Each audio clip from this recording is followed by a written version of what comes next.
Lowry's half-court prayer forced overtime, but the Raptors still fell short. So assuming Miami and Cleveland win their semifinal series, we could see a matchup between old friends LeBron James and Dwayne Wade. Stephen A., how big of a threat could the Heat be to the Cavs?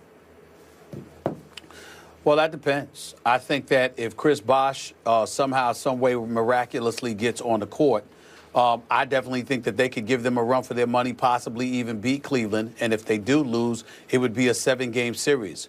Without Chris Bosh, I think Miami could find a way to win 2 games. But I think Cleveland will win the series in 6. I just think that LeBron and the Cavs are too formidable. Kevin Love's playing good basketball right now. Kyrie Irving is getting his rhythm going, and LeBron is LeBron. J.R. Smith and Tristan Thompson have been doing their job. Their depth coming from their bench is doing its job. Coach Tyronn Lue has done a great job of really inserting a more up-tempo style of play where open shots are being generated for the people that need to get them. And so when you look at it from that perspective, even though the record wouldn't exemplify it because they've had their struggles from time to time, Cleveland is elevating its level of play at the appropriate time. And because of that, it would really come down to how LeBron plays against Miami. At home, no doubt. In Miami, a bit suspect at times. His numbers are there, but his attitude has to be right. LeBron's got to put on that black hat, be willing to be the villain, the pariah, and go after it, because that's exactly how the Miami Heat may feel about him. You can look at Dwayne Wade hugging him all he wants to. Dwayne Wade's going to come at him when they play against one another. And Pat Riley is going to make sure everybody else on Miami comes right at him. So because of that, it's going to be very, very tough for him in Miami. But I still believe that the greatness of LeBron James can find a way to steal 1 game in Miami. I think it would probably be a game 6 in that series, and Cleveland would win in 6.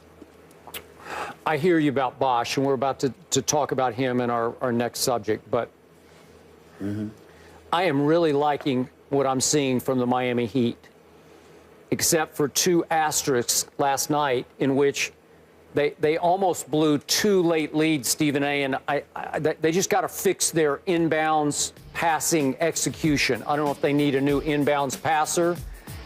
I don't know if they just need to work on some late-game execution.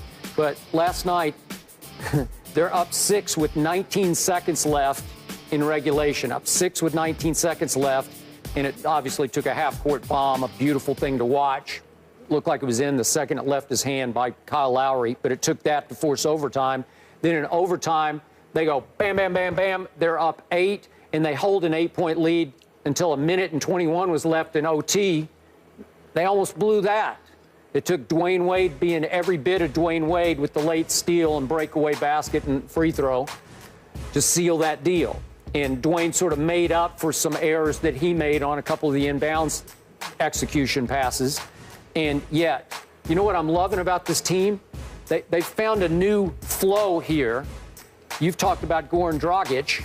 You've talked about how he needs to step up. And all of a sudden, he's turned into the 2 guard. He's just a scorer now, to me. He's taken more and more shots his last 4 games. He's taken 15 shots, 17, 17, and last night, a season high tying 20 shots. And his points have gone up 10, 14, and now the last 2 games, 25 and 26 points. He's physical. He's taking smaller guards into the post. He's banging people often, making shots off the glass. But he's not really running the show anymore. Guess who is? Our man, Dwayne Wade, is kind of playing the point. That's right. It's sort of going through him the way the offense goes through LeBron in Cleveland. And it's a beautiful thing to watch. Now, Dwayne didn't have high assists last night, but even in overtime, a lot of times Dragic would just hand the ball to Dwayne and just say, you do it, make it happen. And Dwayne has been making it happen, getting the ball the right place, and oftentimes just flat out scoring the basketball himself. So I love the flow they've got. Whiteside's Whiteside. He's not a great on-his-man shot blocker, but he roams and blocks shots all over the lane. He's going to get his double-digit rebounds. And all of a sudden, with Joe Johnson making a lot of clutch shots, he made some big fourth-quarter shots last night. They're very good. They are a threat as is to Miami, but I'm with you. Maybe a 2-game threat. I don't know, maybe if they just maxed out and had a miraculous series, maybe they could force a Game 7 at Cleveland, but I don't think they could win it with this group as is. But we can talk about Bosh in just a second. I love what Dwayne Wade is doing because he's making huge late plays, and they're looking to him to be Dwayne Wade of 5 years ago, 7, 8, 9 years ago. Again, we talked about how he lost 15 pounds.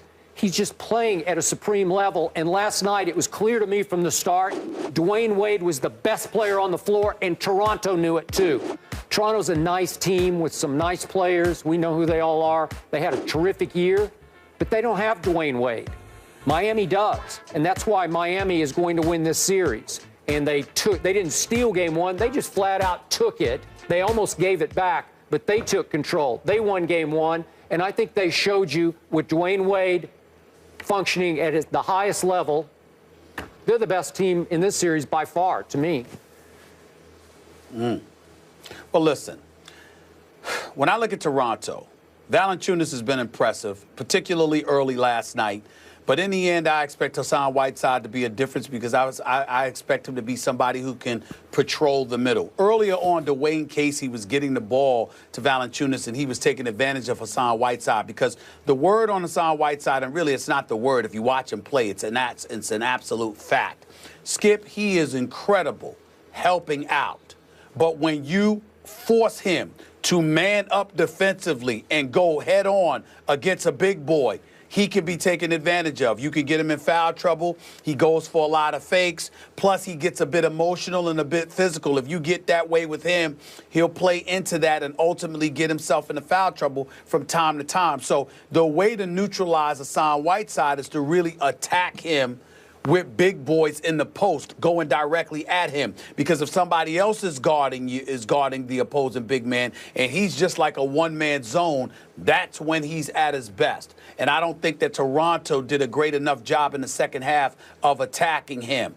What I will say is that the combination or the trio of Wade with Dang, with Joe Johnson, they can make some things happen, and Dwayne Wade is obviously the leader of the pack. He made some spectacular plays down the stretch, got done what needed to get done, to be quite honest with you, in terms of a strip, turnover, the breakaway layup, etc. You look at Dwayne Wade, and you can't say enough about him. But me, Skip, I find myself raving about this kid, Josh Richardson. I mean, I love this kid's game, and he has tremendous promise because he's young, he's got a spring in his step, he's athletic, he can hit perimeter shots. But Skips, this dude's defense, this kid plays defense. He gets up in you. And because he's able to do that, that really does a lot more for the Heat than people realize, because now you're not asking a Joe Johnson or a Dwayne Wade to do it.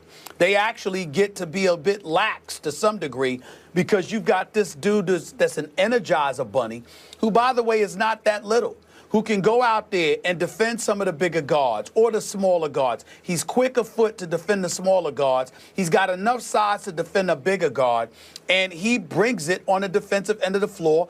Plus, he can hit perimeter shots. So I really, really like what I'm seeing from him. And I think when you look at Toronto and the combination of Kyle Lowry and DeMar DeRozan being their go-to guys, I think the Heat have enough to neutralize those guys and force somebody else to beat them. And I don't think Toronto can pull that off. By the way, to your point about Josh Richardson, you realize down the stretch last night, they were taking Dragic out for defensive purposes, and Dragic, who's a star in Miami making a lot of money, seemed okay with it. He seemed to be cheerleading from the sideline. So for defensive purposes, they're going with the kid. Yes, it's the playoffs. Plus, he got his money. What's the problem? Yep. Plus, he made big shots last night, like a late three. So he does the offense side and let Josh do the defense. All right. Yeah. Let's stay in Miami, guys, where the NBA